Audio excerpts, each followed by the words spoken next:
সালাম আলাইকুম ভিউয়ার্স, লটমালা বয়েসের পক্ষ থেকে আবারও স্বাগত জানাচ্ছি। আরেকটি আপডেট নিয়ে আসলাম, সেটি হচ্ছে ইউকের স্প্রিং বাজেটের বক্তব্য দিয়েছেন চ্যান্সেলর রাসেল রিভস।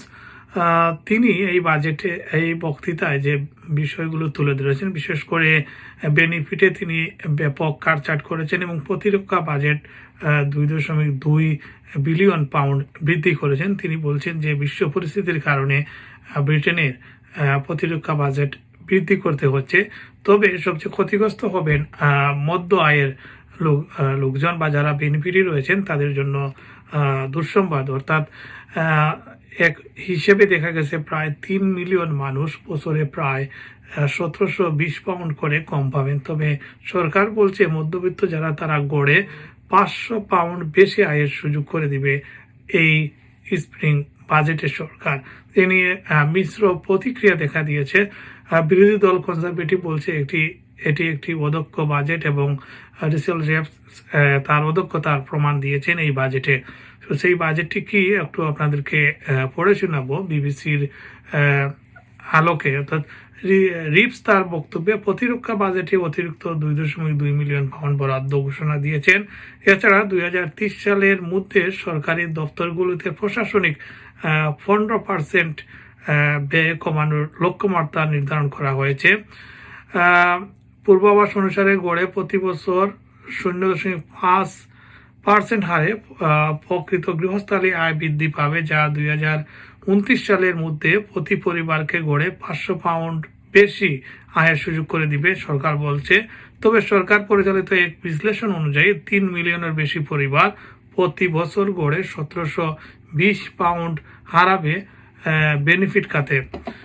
বিরোধী দল যে বক্তব্য দিচ্ছে সেটি আমি তো বললামই। আরেকটি সবচেয়ে বেশি ক্ষতিগ্রস্ত হবেন হেলথ রিলেটেড ইউনিভার্সাল ক্রেডিটে যারা আছেন। নতুন আবেদনকারীদের জন্য 2026 সালের এপ্রিল থেকে 97 পাউন্ড থেকে কমিয়ে 50 পাউন্ড করা হবে। অর্থাৎ 2026 সালের এপ্রিল, অর্থাৎ আগামী এপ্রিলে যারা হেলথ রিলেটেড ইউনিভার্সাল ক্রেডিটে অ্যাপ্লিকেশন করবেন তারা 50 পাউন্ড করে পাবেন প্রতি সপ্তাহে, এবং যেটি এখন 97 পাউন্ড করে পাচ্ছেন অনেকে। এবং 2030 সাল পর্যন্ত এটি মূল্যস্ফীতির সঙ্গে সমন্বয় করা হবে না। তার মানে হচ্ছে 2030 সাল পর্যন্ত এটি বলবৎ থাকতে পারে। আর আরেকটিতে বলা হয়েছে 22 বছরের নিচের ব্যক্তিরা আর এই সুবিধা পাবেন না। অর্থাৎ যারা 22 বছরের নিচে তারা এই সুযোগ পাবেন না। বিদ্যমান সুযোগভোগীদের ক্ষেত্রে 2026 সাল থেকে 2030 সাল পর্যন্ত 97 পাউন্ড অপরিবর্তিত থাকবে। যারা পাচ্ছেন তারা 2030 সাল পর্যন্ত 97 পাউন্ড করে পেয়ে যাবেন। তবে গুরুতর অসুস্থতার জন্য নতুন টপ আপ পেমেন্ট চালু করা হবে। যারা বেশি ক্ষতিগ্রস্ত বা বেশি দুর্বল তাদের জন্য টপ আপ পেমেন্ট সুবিধা রাখা হবে। ইউনিভার্সাল ক্রেডিটের স্ট্যান্ডার্ড ভাতা প্রতি সপ্তাহে 15 পাউন্ডের পরিবর্তে 14 পাউন্ড করা হবে 2030 সালের মধ্যে। অর্থাৎ ইউনিভার্সাল ক্রেডিটের স্ট্যান্ডার্ড ভাতা আরেকটি, যারা 15 পাউন্ড করে পান তাদেরকে 14 পাউন্ড করে তারা পাবেন 2030 সালের মধ্যে।